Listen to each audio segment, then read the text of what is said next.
Assalamu alaikum wa rahmatullahi wa barakatuh. Nkwanirizaako ku Extradigest mugoba nsonga. Nze Ibra K Mukasa, tusinzira Kampala mu ggwanga Uganda. Tutunulira ensonga ez'enjawulo ku mitendera egy'enjawulo. Tuleeta abantu ab'enjawulo mu biti eby'enjawulo. So tukugamba nti wano wokka olina okunywerera buli kimu kitambule bulungi nnyo.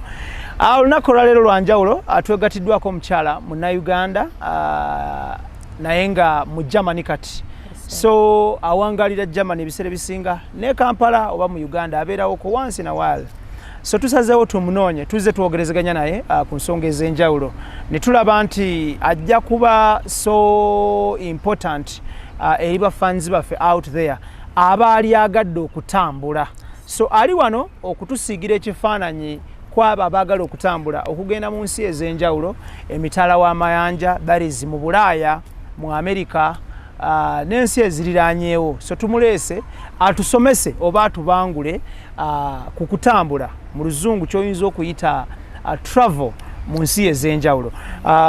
Nkwanirizaako ku show mukyala Rozena nsaba obuuze ku bannayuganda abatulaba. Okay. Bannayuganda mwenna mbabuuzizaako good afternoon. Bafanzi ba mwami ono Ibra nga nange kumbalidde. Thank you so much. Mwenna good afternoon. Manya gange nze Rozena ndi Ugandan German. Nachaddeko wano and today ngenda kuba ku byenjogera n'omwami ono. Nze ndi practicing social worker simanyi bakivunula mu Luganda n'ekiringa nga bwandigamba omuntu akola n'abantu like okuyimusa abantu, okusupporting abantu, okuyamba abantu, and that's what I would call social empowerment. Ekintu kyendi very passionate about. Yes. Okikoledde ebbanga ki? I've been practicing social work at Namala University from, it's now been like 15 years. Yes. 15 years down the road. Yeah. Omulimu ogwo gusanze otya? Omulimu mulungi kubanga it's something chena si kintu nti nasoma busomi wabula nakisoma kubanga all my life mbeera nga njagala okuservinga abantu. All my life nali njagala nkole ekintu kyenaava ku office oba oba okoze wonna n'ogenda buli n'ogamba today nkoze ekintu eky'omugaso oba today nina kyennyongeddeko ku community yange oba society. Exactly. So nze omulimu gwange ngwagala nnyo. I always say to me it's a calling, not a job. Yeah. Extradigest mugoba nsonga, we are proudly sponsored by Gandhi Hardware Store Entinda nga bano baleese ebizimbisibwa ebituukanye n'omutindo gw'ensi yonna. Engineer, omuzimbi, foreman, mystery, site owner oba boss wa site nkukubira omulanga nti it is only one hardware join okutrustinga mu ggwanga Uganda bagiyise Gandhi Hardware Store Entinda ku Red Complex. It is A19 ground floor okuliraana Kampala Independent Hospital. Ate nga bo banywanyi baffe aba Roast Coffee Academy batendeka babaristas ku all levels basangibwa ku Alwada Molaw Airport Road e Abu Dhabi. Ojja okubanga basanga buli kimu kitambule bulungi nnyo ne Kampala najja nkumbi wano baguddewo ettabi era nga you are welcome. Omwana w'obulenzi n'omwana w'obuvubuka jangu bakutendeke weetandikirewo omulimu in the shortest time possible. Briefly oyinza kunnyonnyola bannayuganda gwani briefly bakuzaala wava ddi wano okugenda e Germany wasoma ki? Nze banzaala in Bara. My primary school nagisomera era mu Western Uganda and secondary school O-level. A-level nasomera Kampala and my university. Then graduating with a bachelor's degree in social work and social administration. From Makerere? No, as in Mukono University. Mukono, UCU? Yes, Uganda Christian University. And then right after my graduation, of course, in Ntandiko Kola, and then I relocated to Germany in 2008. So mbadde mpangalira Germany for close to 15 years now. And gino emyaka gyonna era nga nkola like mu different sectors but as a public servant. Yes. Okay. That is very good. So ali wano okutusomesa n'okutusiigira ekifaananyi kwaba abaagala okutambula. Yes, sir. Of course okutambula kuli broad. Waliwo abaagala okugenda okusoma, waliwo abaagala okugenda for business, waliwo abaagala okugenda for holiday, waliwo abaagala okutambula nga bamu balwadde bambi, ate nga amalwaliro agali specialized gali mu Europe oba gali mu America India and many other places. So ng'omuntu alina obulwadde obumuluma talina wagenda kumanya we babujjanjabira kabe kasinge abamu balina ssente zaabwe naye nga tebamanyi. So tugenda kuyiga ku butya bw'oyinza okusaba okutambula. Waliwo n'abaagala okutambula nga baagala kugendera ddala butadda. Waliwo n'abaagala okutambula eby'obufumbo. Njagala ngende eri nfumbirwe oba mpase. Okitegeera. So olwaleero topiki yaffe omukyala tugenda kubanga naye leero tusazeewo tutunuulire the types of visas and how you get these visas. Visatips. Tuzifuna tutya biki ebiviirako abantu okuba mu visas. Applications of visas zikolebwa zitya n'ebigwa mu kkowe eryo. One, lwaki omuntu yali agadde okutambula? To me, kati nze bwe njogeranga ku side yange ku lwaki njagala okutambula, I believe omuntu atambuddeko mind yo eba open ekyukako n'olabako ku ntwaze endala mujja kunsonyiwa Oluganda bwe ntutabula. I also speak Lunyankole so kiyinza okuba nti ebigambo n'Oluzungu osobola obiteekamu eby'Oluzungu no problem. n'Olujamani abantu balawulira. Yes, kibroadeninga your mind n'olabako ku ntwaze endala. Kati for example ng'ekintu kyensanga very interesting okuva lw'embeera mu Europe, time keeping. Wano ffe kye tulina joke egamba Africans bw'oba kugamba 11 ng'obuuza nti African time oba European time. Ku bintu ebitono tunebituyambako kubanga gwe bw'oba ompise ku interview nenzijanga nkere half an hour mba nkuyingiridde mu ssaawa zo for example ez'emirimu gyo.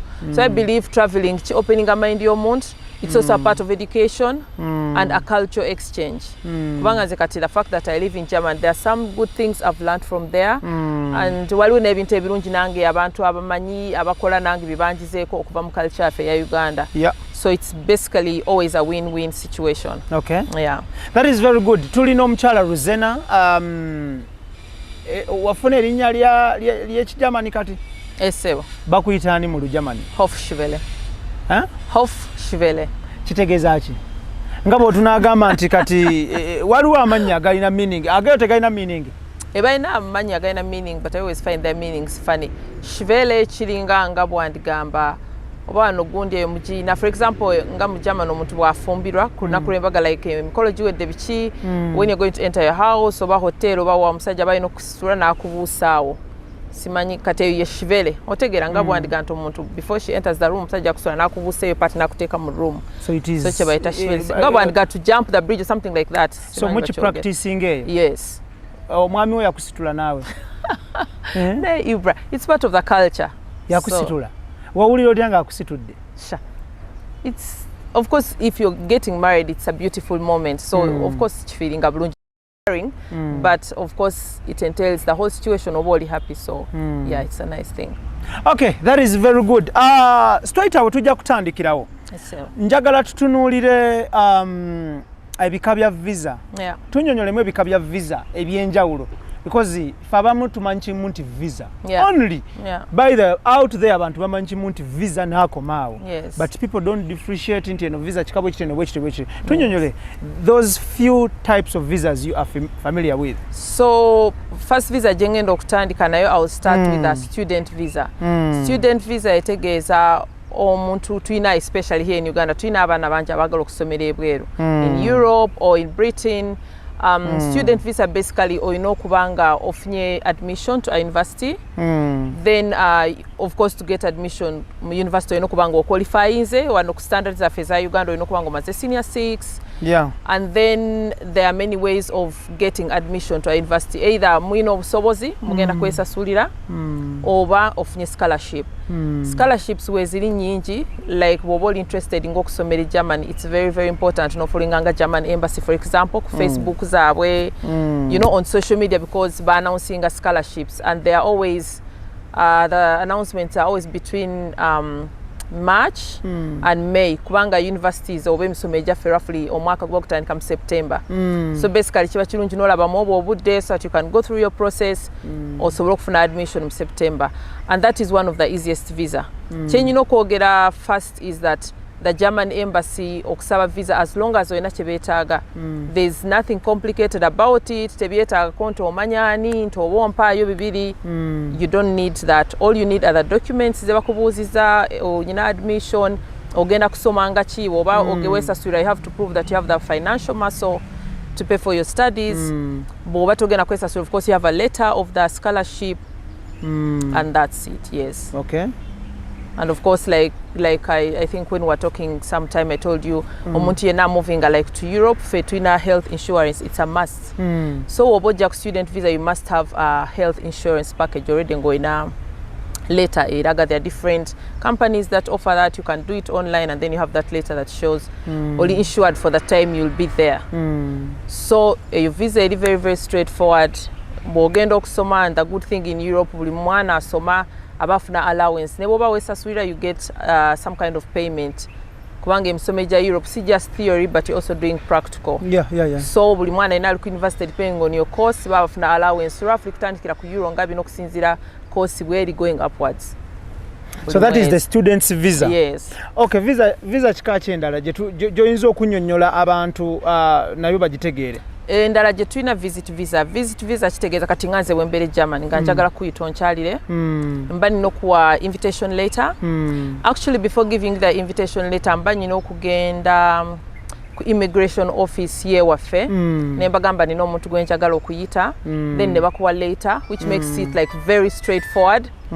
Then ne baku proving your finances okulaba oli financially stable kubanga tebaagala risk yo gantoleta omuntu depending on social system, because German has one of the best social systems in the world. Buli muntu ateesobola toyinza kubulwa kyakulya, toyinza kusula ku street. So bamanyi bw'oleeta omuntu nga toyina busobozi aba alya ku misolo gy'abantu. So you have to prove aba akosa bali. Exactly. So omuntu gw'empise nina obusobozi financially, imufunidde health insurance nga bwe nagambye bamala 3 weeks oba 4 weeks. It's also very cheap. Health insurance for close to 1 month oyinza okufuna okutandika ku €200, which is very little money. So kati ofuna ebyo ebintu, invitation letter, the health insurance evidence, neyo letter okuva mu immigration yaffe, n'obisindikira omuntu in original copy by DHL or whatever to Uganda, byatwala ku embassy. And it's as straightforward as that. That is a visit visa. Yes. So visit, mpita mama wange, mpita senga, mpita friend, that's the visit visa. Okay. So those are the only things you need. Bwabeera aba invitinga, status ye ebeera eti eri Germany. A status yo oyinza okuba nga oli mu Germany ne bw'oba nga toli mu Germany, what matters is your financial capacity. Are you able to take care of this person in case of any eventualities? Aradde obadde obuzibu, and then of course can you assure the government nti ono omuntu tajja kutuuka obaabule. So the reason kyofudde eno letter from immigration is like an affidavit. Omuntu ono bw'abula God is responsible. For example, like you invite someone n'asalamu neyeekweka n'abulireeyo, so you are responsible. Yes. So twongereyo visa endala wakatuwaako bika bibiri, otuwadde education oba student n'otuwa ne visa endala eri ki? Endala tourist visa gwe ng'ogenze ku lulwo katookedde Ibra n'ogamba njagala kugenda kumala 1 week in Germany. So the only requirements you have is always the financial capacity, and it doesn't have to be like ng'abantu babelieve ng'ano nti nfune back statement million bisatu. Actually what matters when you're applying ng'osaba German visa, eraga nti ofuna income, like your monthly earning and how you get out your money. Yes, income inflow. Toyina kubanga oyina million bisatu ne balaba nti you're a stable person. Ne bw'oba ofuna busente butono naye oyina ground kw'oyimiridde. So you need that, the financial proof. Then you need proof of a hotel, of which hotel toyina kugisasula. Kati tulina booking.com, you can reserve a hotel where you do the payment like go to say upon arrival. Yes, so in case of any eventualities, never come visa for any reasons, obango inzo cancelling a booking. So you have to show proof of the booking and then health insurance. That's all. That is for the tourist visa. Yes, nze nsazeemu ngenda kukyakala njagala kushoppinga. That's all you need. Bw'obazze ku tourist visa, yes. Case in point, are there bayina ebifo byakusaba ebiri specific w'osuubira okugenda? No. Go take a move, for example, I want to come to Germany, your visa job osaba, that is a Schengen visa. So it's also not restricted. When mba nfunye visa ange normally bawa roughly 3 months maximum okusinzira kyogenda okukola. You're still free okutambuza your visa, for example, ka Europe konna n'okamala bw'oba olina obusobozi bwo. Bano ga kati ngenze kuyingira ku Netherlands nyingiddeko Sweden ngenzeko France tewetaaga extra visa because thank you ekyo tugenda kukitunulira in detail actually tukigirewo ddala ensi ekigambo tukiwulira Schengen yes ensi ezikola Schengen ze ziriwa osobola ozitumenyera bannange nyingi Schengen it tumenyereko those few Schengen means all countries in the European Union. Thank you so much. That is very good. Ensi zonna eziri mu mukago gwa Bulaaya. Yes. Ngojeko Bungereza because ya fuluma. Britain because of Brexit, yes. Because yo Bungereza ya fuluma mu mukago gwa European Union. Yes. Okay. So, America teri Bulaaya baganda banga batulaba. Nedda. Chi nacho kitera okusumbuwa muganda wange Idris Lukwago. America eri Bulaaya eriwa. So, bwofuna visa ye Schengen yense zigwa mu EU. Yeah. Oba osobola okutambula otya ogenda mu nsi kinansi ki wawo otagenda wawo ogenda. Kati nga bungambye that Schengen visa, I call it the European Union visa. Oyinza okutambula in any European country by all means, either by car, by plane, by train. Actually train omuntu azenga kutwaringa is the best means. Kubanga train teri strict ng'ennyonyi nyinza okutambula nentuka a certain sitting ndaba nensanyusa ningamba kanviremu wano teri akustopinga as long as you have your ticket. No fuluma obo ino obusobozi nogaye wano nga wanyumidde kansulewo olunaku lumu nja kweyongera yencha. So the most flexible means actually omuntu atambula nga oli katuwa ngo ino budde butono is the train. And we have very fast moving trains zivuga 400 kilometers per hour. So distance jovugira katugambe mu motoka like 5 hours, train ebe covering in 1 hour or 2 hours. Yeah. Okay. Tutunulidde students visa, tutunulidde visit visa, ne tutunulida tourist visa. Tuongereyo visa endala bwe bazikyaliyo. Yes, visa nyingi. So waliwo visa endala I'll put them together. They are a bit separate but they are similar. Waliwo kyebayita family reunion visa. Naye ngenda gigatako nkitekeko ne spousal visa. Kati family reunion kiringa which I'll talk about later. Bwemba nagenda nge German tugambe kati nganze. Maybe I had a child here.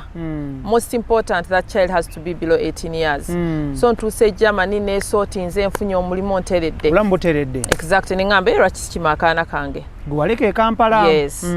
It is under the UN human right law that I have a right to reunite with my family. Yeah. So my child can easily get a visa or has a right to get a visa ntajje katabere nange je tuita family reunion visa. That is ngachali wansi emyaka 18 ngachali under 18 webi kusala nga wagenda ali 16 ne noterera nga ali 18 batabayinza kumwa family reunion visa. Abayino kusaba nga adult ng'omuntu.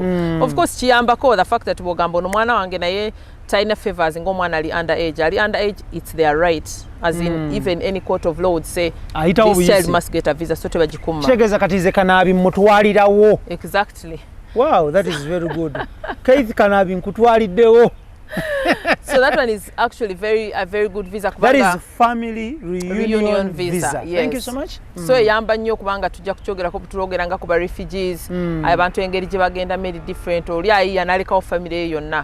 But it's something that really gives hope ngomanyi nti bwentuuka eri nenkola ekyandeeta basically nkyayinza okuleta family yange yonna. It doesn't matter how many as long as they're underage. And of course if it's your spouse taliko limit nti underage kubanga ate tosanyi kuwasa muntu ali underage. So yo naye abalina right eyingira anytime omuntu atasana kuba underage baana unfortunately bwatuka 18 awumba mwina kusaba processing an adult because he has a right to decide njagala kujja Germany oba saagala because fetu mu Germany bakitwala nti omwana alina right eyesalirawo bw'aba asusize emyaka 17.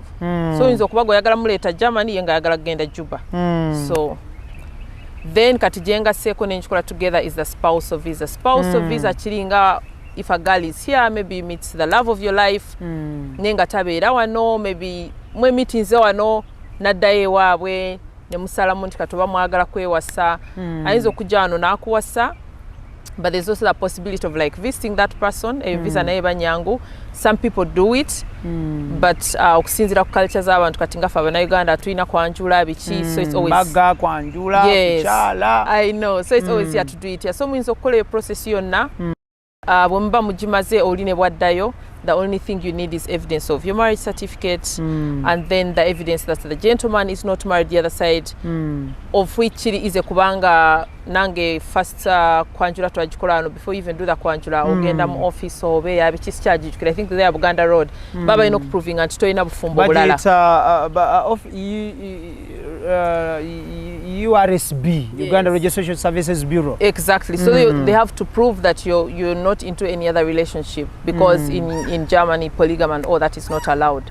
So by proving echo visa yobojifuna, because that also falls under the human right of family reunion, because if I'm married to someone, he's my family, he's my partner, I have a right to be with him.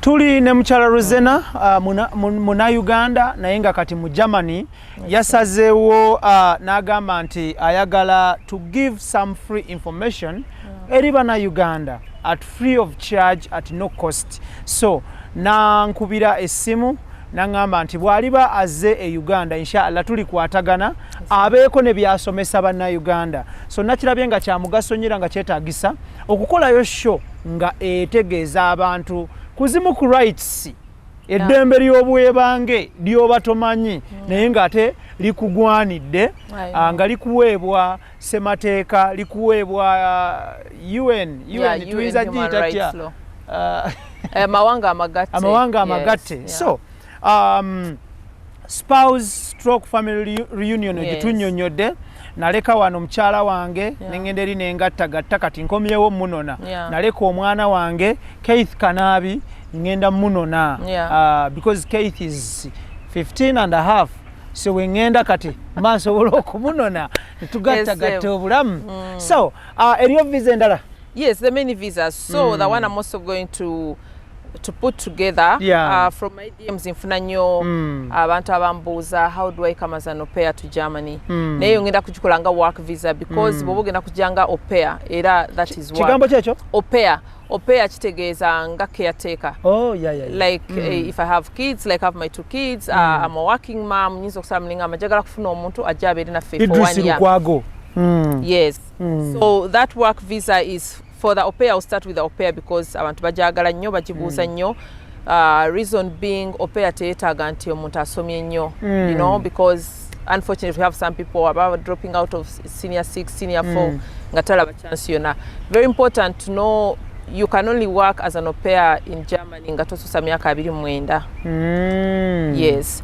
Oyina okuba nga registered, you have to oyina okulabika nga weregistering au pair companies weziri either wano oba in Germany. Naye nya advising abantu kubanga eza Uganda sizimanyi nyingi, of course wale ziri authentic, but unfortunately tulina ekizibu ky'obulimba, you know, olinayiya najjako abaana ssente. So you can also register online, maybe in future bumbanga munfunye ku Instagram, I can always give you the links. No registering nezo international au pair agencies. So ne bakujjako bebetaaga bifaananyi biki osomye eki kyebekwetaagako, you can communicate luzungu. Then bwoba mugezi, we have the Kolping school here in Germany, Gilsol, Germany, I think it's in Kamocha. No, somayo bakuzino the basics, the basics, yes, you don't need to be speaking proper German. Kwanga botuko eboti, immediately bakufunding a course yokusoma. Ne bwoba okola, you must learn the language. So ng'obeerako, they will approach you, bakufunire family, bakulage ate go choosing aboganze eno family sijja gisobola, bakubulira balina abaana bemeka, what do they need from you? And the good thing, Germany tebiri nti nga wano ntoba omuntu abayamba waka mu 10 ate wa neighbor bamu 2, it's fixed, like you have same salary scale. Yes, there's minimum a salary wage. scale, minimum wage, tewali yakuganta ate bakuwadde 2, you know. You have your right, you must have a weekend off, you have a right to have free time, maybe you get a boyfriend. It's really, really a nice thing. If you get the perfect family, guba mukisaga wa muntu. Of course, oyinza okujja okumeetinga yo boss nga si mulungi nnyo, naye not si mulungi in a sense that maybe takwa freedom nnyo eri awo. Naye nga freedom zo eziri mu mateeka osigala ozifuna. You'll have off, you have a right to date, you have a right to say kati mu afternoon abaana kumacha bali mu nursery school or in school, I want to go to town, it's your right. So it's really a good thing. Extradigest mugoba nsonga tutunuulira program yaffe eyolwali tugiwaddeyo eri abalina ekirooto ekitambula ng'oyagala kutambula ng'ensonga ezikutambuza za njawulo tetujja kugaa nti obeeno oba eri bati you have a dream to travel, you want to relocate, you want to change life, you want to cross over from this side of the world to another side of the world. So tukuwadde program y'olunaku olwaleero. Of course, for more information tugenda kuteekako enamba y'omukyalo n'ey'essimu mujja mu contactinga. Tugezeko kubeera straight, tugezeko kubeera professional, tugezeko kubeera organized. Buuza ky'obuuza. Abaagala ebintu by'okuganzaganza ono mukyala mufumbo. Genda straight ku kikututte mubuuze kino ne kino akuwe tips tukkirire. Ekyali yenda la visa joinza so work visa mbadde nkyagi nnyo natandikidde ku kyawopea kubanga I get many DMs from everywhere honestly all over Africa and I understand being an African child nkimanyi nti si buli omuntu asomye nnyo kiri awo. So there comes the interesting part eya work visa nsomye you know nyina qualification yange ndi IT ndi engineer. At the moment there's a very big opportunity in Europe. They open doors oganto omuntu waba yagala kukola mu Europe as long as you have the qualifications. Ochenza no ku apply nga oli wa ne Uganda twina kusoka genda Germany. So there are different websites ezi advertising emirimu ewaffe nga giri open to anyone nga ne bova Africa to the European Union. Another important bit is ndoza ngenze zigatta. That was another visa. Waliwo visa gye bateekawo since 2012. Oyinza okufuna visa ng'egamba nti you want to go to Germany to look for a job. It's called a job search visa. Bagikuwa maximum 6 months.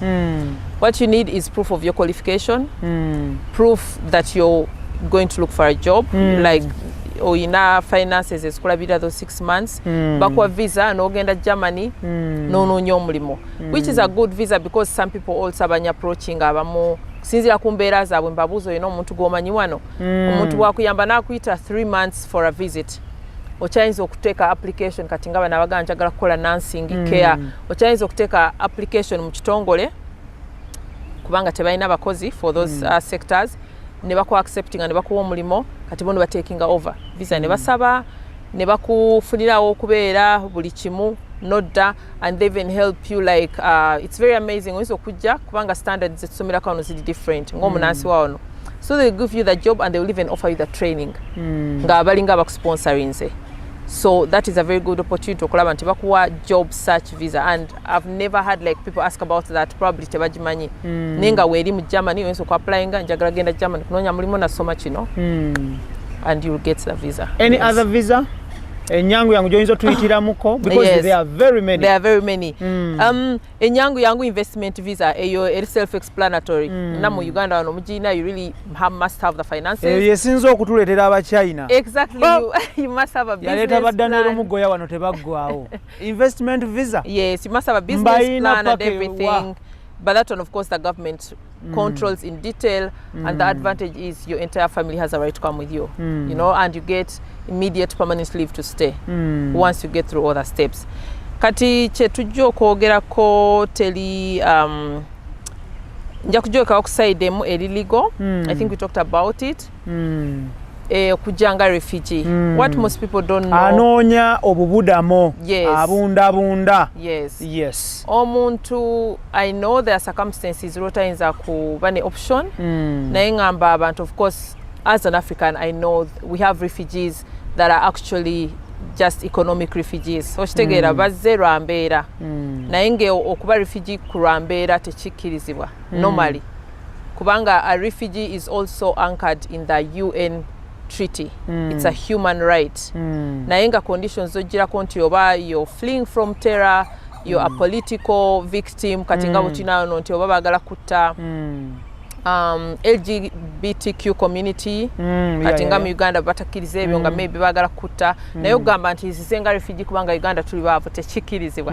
But we know we have so many refugees like that and in most cases abwe bajja illegally which of course I respect everyone's journey kubanga nze kyamulese embassy kimanyi buli mwana ezimbye naye bwanga honestly oina status yegamba nze Ibra simanyi na maybe nakola interview ku political person ayagala kati bagala kunstawo they've been harassing me. You have a right to go to the German embassy. Kaiz kanabi no saba visa tewetaaga ate kudduka kuyita mu nnyanja n'ofiire ye Italy. So that is very important to remind people nti kisoboka okusaba asylum visa ne bagikuwa. Then of course kati nga tukizeemu ngambye legal part, then the illegal part is omuntu yena asalamu gabwa gambye ne yeewaayo nagamba death or life njagala kukyusa ku mbeera yange ne bajja. Most important thing, I think everyone knows it, toyinza kuba asylum seeker ng'olina passport. So the first thing people do is, of course, okubuzawo passport. Awo tubadde tugendera ddala wennyini. Mpulira mikwano gyange, nina mukwano gwange yajjeeyo n'awaayo akatabo yakayuza yakola ate yakayuzaamu n'akabuzaawo okitegeera bw'akayuzaamu ne kabula okitegeera n'atuuka time nga talina katabo. Kati njagala tutunuulire okwewaayo okutuwulira yeewaddeyo mu kampu yeewaddeyo mu kampu tunnyonnyole ku kwewaayo mu kampu. So asylum seeker is basically katika nkose ekiri drastic. Abangi bajja, of course oyinza kujja ku nnyonyi n'olinya n'ogamba ndi asylum seeker, there's no you go through kubanga olina okuba olina obutabo biki. So of course bonna bakozesa illegal means, as we all know ensi yonna egattibwa amazzi at some point. So batambula nfulumye Egypt wa bonna bayingiriramu either Italy or Spain because ago ge mazi abamu bayita Mexico. Yes. Naye kate yoboda America. Yeah, of course. N'abanje abagenda, if you're coming to Europe oba oyingira mu Spain or Italy kubanga ge mazi kati agagata Europe yonna, which is a very very dangerous endeavor. Naye omuntu kyovola ngambye nti sijajinga respect kubanga omuntu wakolera ekyo ddala aba ayina ng'ensi emulemye. So what they do, or what you first do, you definitely have toyina kuba na passport kubanga oba ne passport bakuza gy'ovudde. They can easily locate you. Yes. Bakuteeka kwetokota. Yes. Ne bakuza entebe. Second thing what people do, okukyusa your identity. Kubanga gwe Ibra ddala bwanga Ibra kati tuyina endanga muntu wano n'ojjanze Ibra Mukasa. They'll still get the information. Ate gwe Ibra Mukasa agamba you're being hunted, mama wonga akyali Uganda, tata obonga tebana bata. You understand, like someone has to have a credible story. So basically, unfortunately, ba asylum seekers when you lose your identity. Toyinza keeping identity yokubanga katiranga abantu olugero lukyukira ddala ddala olina okukyukira ddala kubanga kati ng'omunayuganda toyinza kufuna asylum kati introze nti kyekikubadde kutebagikuwa. So most people gye bali kati kulo omulimu gwange, of course me I tell like nso okuba nkola n'abantu nenkiraba nenga you know, you just let people be. Abangi batera kufuuka ba Sudani, nafuuka mu Ethiopia, nafuuka mu Somalia kubanga tulina list egamba which countries for example ezina right asylum. N'abasigadde bonna bakyuka nafuuka mu Sudani, nafuuka biki. So gwe ne bw'oba omumanyi n'omusanga mu camp tewefuula tomumanyi. Itako muyite. Yes, because asylum tebatuuka bagikuwa buwi. Wootuukidde okusinziira ensi gy'ofulumyemu, tugambe nfulumidde Italy. According to the law, you're actually supposed to stay in Italy. Ensi gy'osoose okulinnyamu ekigere yesanyukwa asylum. Naye kubanga kati ngenze kuwa example ya Germany, because Germany nsi ngagga, buli omu amanyi conditions ze wabujja ng'oli asylum seeker buli kimu bakusortinga, they try and come to Germany. So that is also another illegal travel. Bayina okulaba nti ngenze ku train naye olunaku olwo tebacekinza abapoliisi tebankute kubanga ne bakwata n'ogamba ndi asylum seeker bajja kuzza gye wasooka watuukirawa gye watuukira ye. So bajja nasooka nagenda underground, after a few days nagenda ku poliisi ne Europa nagamba ndi asylum seeker. So ne choosing a city gye bamudistributing okusinzira amayumba. So it is upon them gali. To decide where you go. Yes, okusinzira amayumba we bagayina the city gy'otuukiddemu. Then like the first year oba olina kubeera mu eyo city until ba provincial asylum status katawonga bakutandika, you get a social worker, alina okuwuliza story yo, then they prove you don't know but they do a background check on you to be sure ddala yono. So kyovola it's very very important omuntu nga alina tight story ye byenkugambye ku lose identity ng'olabira ddala nti tojja kweyabira tukali bakubuuza nze Mukasa. Yeah, okay. You understand? So they do like a thorough background check. And then they start the process of how they can integrate you. That's what we call it. Bw'obanga oli muto close to oba tunasuka myaka 29 mu German, whichever situation gy'ogiramu bakuwa chance y'okusoma. Bayinza okubuuza wasoma wali wakoma wa, then they evaluate you. Bw'oba oli ku level okusinziira amagezi go, you can go back to university. Oba bw'ogamba nali nasoma kino naye unfortunately tuba na papula kubanga nti okoze bya bulimba. They can still integrate you n'osoma ne bakusasulira buli kimu. Then bw'obanga oli muntu okuze nga osisiza 29, they can give you the chance also to learn a profession. Oba byangalo, oba saloon, oba healthcare, naye nga weesaliramu. Oba gwe bw'osalamu n'ogamba njagala kuba casual laborer, then you get like the right to work. Yes. Extradigest mugoba nsonga kwe tuli of course show lero tujiwaddeyo eri abo abagala okutambula olw'ensonga ez'enjawulo era nga ziba mpitirivu nnyo.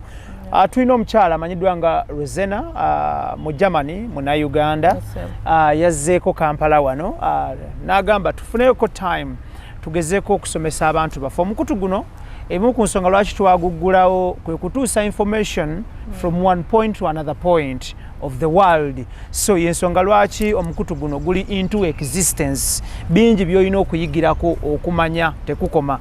So program eno is so important to those abasuubira okutambula, abaagala okutambula n'abateekateeka okutambula n'okukyusa ku bulamu bw'embeera kikulu nnyo ekyo. So tukumenyedde ebika bya visa ze weetaaga okumanya. So tuula butuuzi mu ddiiro lyo, mu nnyumba yo, bangalo yo, luggya lwo, muzigo gwo, ku kifugi oba mu kikomera kyo wonna w'osinziira, oba mu kalinaayo oba wherever, oba ku beach oba ku pool oba mu hoteeri oba ku reception, tunulira butunulizi kika kya visa kye weetaaga nawoogwa. Tosaba investment visa nga n'account toyina eya banka, oyina Facebook account. Bangi nnyo account balina za Facebook ekitegeera. So buli visa n'omutendera, buli visa n'obuzito, buli visa n'omuntu okitegeera. Ng'omukyala bw'atunnyonnyodde nti asiikinga asylum waliwo kategori gy'obeeramu, waliwo ne language ekozesebwa ne presentations zaawukana okitegeera. Tojja kukeera bukeezi ogende nti nze Uganda ngikoye, weegololemu awo nga munywanyi we, Uganda ngikoye, njakuddako awo kola lumpa. Si bwe batyo muganda wange, takes time, it's a procedure okitegeera. So mukyala Ruzena njagala tutunuulire biki ebiremesa abantu okufuna visa, because basaba ebintu ne bakeera ku makine basaba bank statement, ne wesanga Ibra na bank statement, ne basaba social ties, abaana omukyala biki okitegeera, ne basaba ebintu ebikalu nga nina logbook z'emmotoka zange nga 3 oba 4 oba emu, ebyapa ngambirina kimu oba 2 okitegeera. Ne yokeera ku makya ne basaba travel history, ngirina zotambudde muko omuntu nagamba wali kadirisa nagamba nakugamba try next time nakuta biki gwolowooza. What are those things ebitulemesa okufuna visa? For me, I would say one of the first things ekintu mukitwala serious nnyo.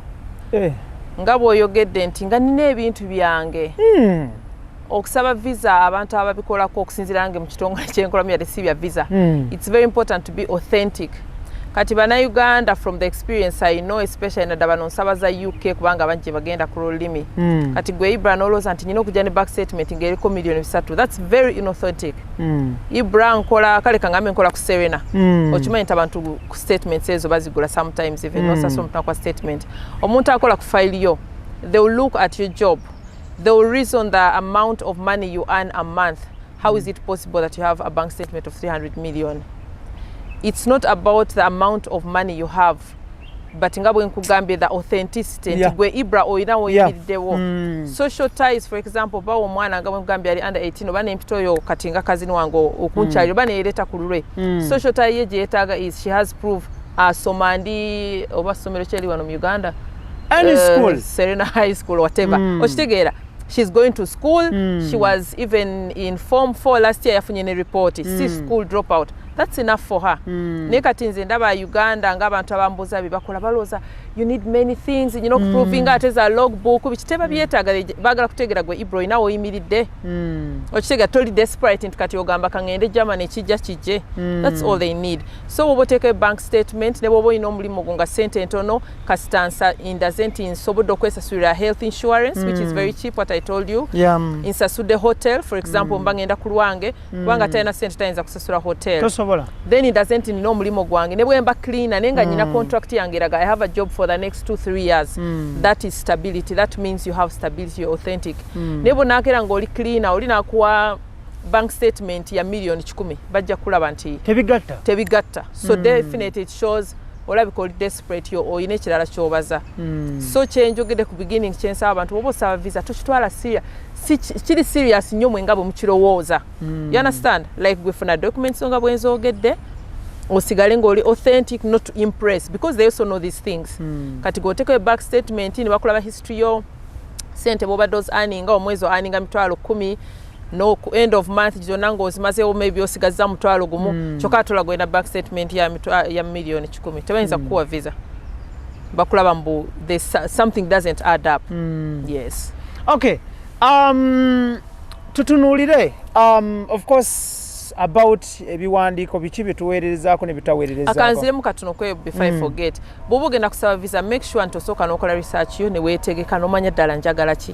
Kubanga the more they tell you ate kubuzeeko kino. Nga bwe Nadina bagambye kisinziira omuntu gw'osanze mu office, which is unfortunate kubanga ne mu Europe mwekiri oyinza okusanga omuntu ku makya nga yayawukanye n'ebbaawo olunaku lw'ogenzeeyo. Nga muudu mbi. Gwe naye ojja kyokka nga there is missing one document. Not taking even the initiative to tell you what was the document. But all I can say for the German embassy, because we have it here, it is your right, and they are really straightforward people. Atina ababakolera bakimanyi kubanga they are monitored by the German system back in German. Bweba ku denying a visa yo, they must give you a reason, and you have a right to demand a reason. Atete wetaaga na lawyer ne bwokwata gwe Ibra n'okwata pen n'owandika ebbaluwa yo nobaga njagala mumpe reason lwaki mwanyimye visa nateeka izo documents what is missing. They must answer you and give you the opportunity to bring the missing document bakwe visa. So nga bwe ngaite mukitwala serious tukiti ate banyimye visa ate nkubirani ate ekyo nkyogera nnyo onootuuka ku muntu mpaayo 2 mpaayo 3, especially German embassy ebyo tebikola bajja kulira sente zo.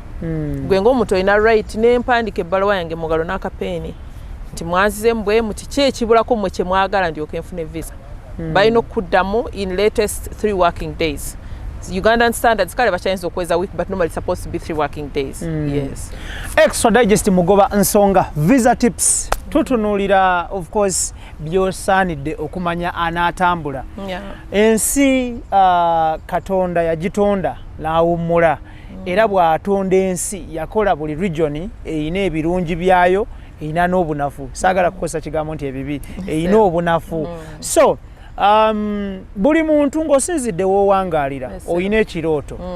Waliwo alooto okugenda e Sudan ng'afiira nze mulina tonese na buli yaŋŋamba nze bwe ntuuka e Sudan ebyange biba biwedde Katonda ne bwankowoolera awo.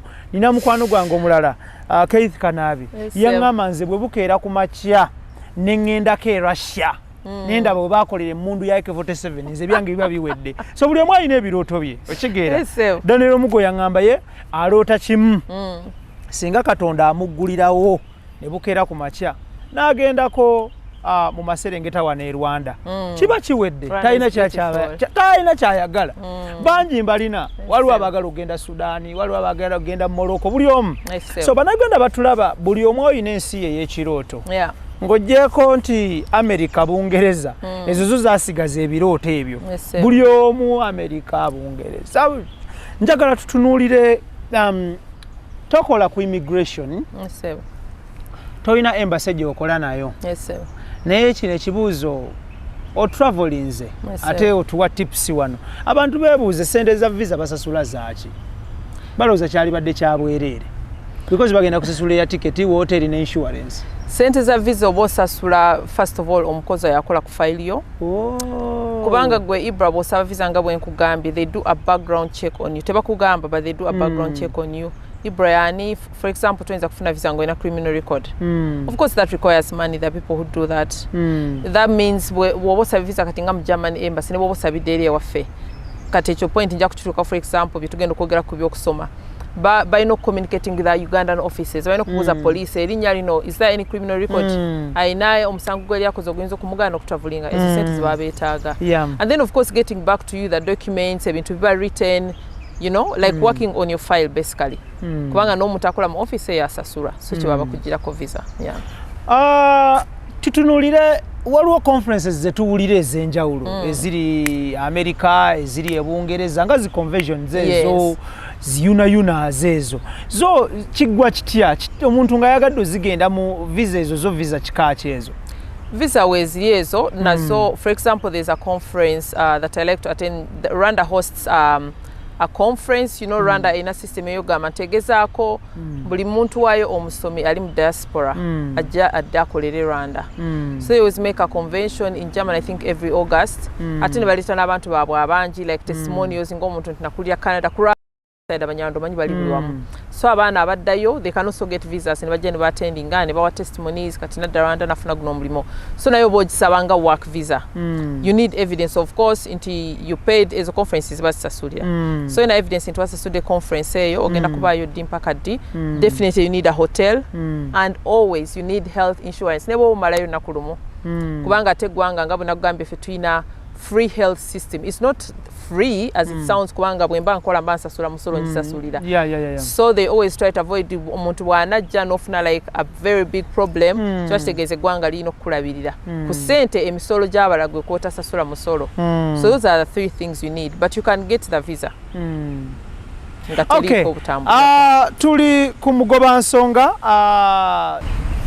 Gandhi Hardware Store Ntinda twalese bizimbisibwa ate nga tukugamba nti tukyalireko uba olw'ekigere tukubire ku namba z'essimu ezo olabe. Then ekintu ekirala basebo ne banyaba batulaba enamba z'essimu ezo eziriko z'aba sponsor z'aba advertiser tokubira advertiser ng'onoonya Ibra K Mukasa nsaba busabisi zange ku Gandhi eyo namba wobakubira bakubuulira bye balina in store. Ebigamba bye bisembayo eri bannayuganda because we cannot exhaust all in one day but tugenda kuba tukuleetanga onnyonnyola abantu bafuna batya bakola batya. So your last remarks. So my last remarks nga bw'ogambye byonna tetuyinza byogera but it was also very important to me okubuulira abantu owulira nnyo story nti omuntu atambudde especially abagenda okuyiiya embeera n'agamba ekintu tekikutte. So nadde nkoze like small tips conclusions bw'ogenda always remember what has taken you. Stay focused. Learn the language. For example bw'obuzze mu ggwanga nga terimanyi lulimi lyo. Create networks. Don't get into any crime kubanga boina criminal record tolibera mu nsi eyo ne bwoba ofunye obutuuze oyinza obbuluzinga. And then don't let someone's story be your story kubanga ojja kuwulira story nyingi but you don't know why their story is that way. So we just know your story is different. Following a calculator and everything will be okay. So tetugenda bimalayo in fact kubanga ebyo twagambye bw'oba ozze ng'osomye waliwo process degree oba gya acceptinga batya biki. I think we'll do it another time. Of another day. Yes, or they can alternatively contact me on my social media nja kusaba obilinkinge my social media contact. Tugenda kuteekako social media handles zo. Yes. But tugenda kuteekako enamba y'essimu. But on social media oli ku mikutu ki tujogere wano? Social media ndi Facebook, Instagram, TikTok, but not so active, and YouTube. So all my social media apart from YouTube in under the name RUZHOFF, RUZHOFF. And then ku YouTube in the Lifewithruzhoff. Tusoka tugende mpola spell a handle yo ya Facebook eri RUZHOFF. Yes. RUZHOFF. And that is for Facebook, Instagram, and TikTok. So you know what you're giving in YouTube, you can still find me, or you just look for me as Lifewithruzhoff. Okay, yeno. Let's say, Yeno, yeah. Okay, erimuka dot. That is erimuka full stop. Ruz.no tekimata they just put RUZHOFF. Okay, ejja kubejja buzi. Yes. Okay, noonyaako omukyalo on Facebook handle ye eri RUZHOFF. RUZHOFF. Munoonyeeko omuwandikire. Let us try to be professional. Abali genuine. Abaganza of course abantu babasumbuwa nnyo nkyaza abantu wano guest nakubira nti bakuwanyenze ne badda ne mukati buli omu keithi kanabi gundi nogane tubadde kikino. So mukwano gwange Mr. Uganda e Saudi Arabia awo wangamba bove Saudi Arabia oyagala kuyingirako Europe. Watch the show ogigoberere bulungi nnyo gitegeere. Mr. Uganda oli awo Saudi Arabia ate ng'oli muyimbi. So following up buli kimu kitambule bulungi nnyo. Thank you so much for your time. My conclusion is be kind always. If you have nothing kind to say, don't say anything. Always lend a hand to anyone it doesn't hurt, and maybe one day they will lend a hand to you. Bw'oba toyina kigambo kya bukkakkamu na kyansa ky'ogenda kwogera, sirikira ddala. Kadde mu Luzungu, kadde mu Luganda. Be kind always. And if you have nothing kind to say, just don't say anything. Bw'oba toyina kikakkamu na kyansa ky'ogenda kwogera, kiba better n'ogezaako okusirikira ddala. Omuganda agamba asirise teyejjusa. Exactly, yeah. So njagala kwebaza ebbanga ly'onaabeera ng'okyali Uganda, nsaba tusigale nga tukwatagana. Tujja kukwatagana ku Zoom, tujja kukwatagana wonna ku mikutu gyonna, tutuuse information eno eri bannayuganda. Ali ku YouTube, ali ku Instagram, ali ku Facebook. Enamba z'essimu tugenda ziteekako. Bw'okuba nga takwata, don't comment gamba nti atono takwata si lutalo. Abantu babeera busy. Tatunulidde kino kyokka. So that's why I said bwemba sikute simu, you can email me on my social media kubanga nina omulimo sibeerawo nga ntudde nti nindebe kubema simu. I want to help. So wandika mu DM kyayinza okuddamu mu my free time kubanga sijja kukwata simu ate nga ndi ku mulimu omulala. Thank you so much. Tugezeeko okubeera abakkakkamu. Bw'okuba n'atakwata toteekako message nnene. Lwaki bino mbyogera? Because eno langi nagikugukamu. Langi y'omwana w'omuddugavu mbamanyi reaction yaffe towards ebintu ebimu. So bw'okuba nga takwata, it is polite. Tekako ka message. Tekako ka message nga kali very simple. Ogambe nti nakulabye ku show ya Ibra K Mukasa, njagala kumanya ku kino ne kino ne kino. Tofiira ku simu ya muntu banyina nga abalungi ne baganda banga abalungi, because kyemuyitamu naffe kyetuyitamu kitokota si kisaanikira okwabobwe. Thank you so much for your time. Thank you too for hosting Nsaba me. Allah akusasule akusasule mu birungi byerere olw'omutima omulungi. Ntumiddeko family yo ewangalire Uganda newangalire Germany. Tujja kubanga tu keeping in touch. Webale kulaba waka waffe na kutufollowinga. Thank you too. God bless you. Bless you too. Ibra K Mukasa gemanya gange ndala kwebaza Idris, Daniel, Keith, Anthony. To the sponsors, mwebale nnyo, mwebalire ddala. To the fans out there, thank you so much. To the good fans, mwebale nnyo nnyo nnyo. #grid, you are a frequent follower ku YouTube kuno. #grid wemba serabidde nkutumiddeko ko nnyo nnyo nnyo nnyo akensuso. I like you so much, my brother or my sister, because the name simanyi oba musajja oba mukazi, but it is #grid. Nonyako mpandikira tuogeremuko, nkwagala nnyo. Ibra K Mukasa is my name. Mbagaliza birungi byerere. Assalamu alaikum wa rahmatullahi wa barakatuh. Mubere bulungi, mweraba.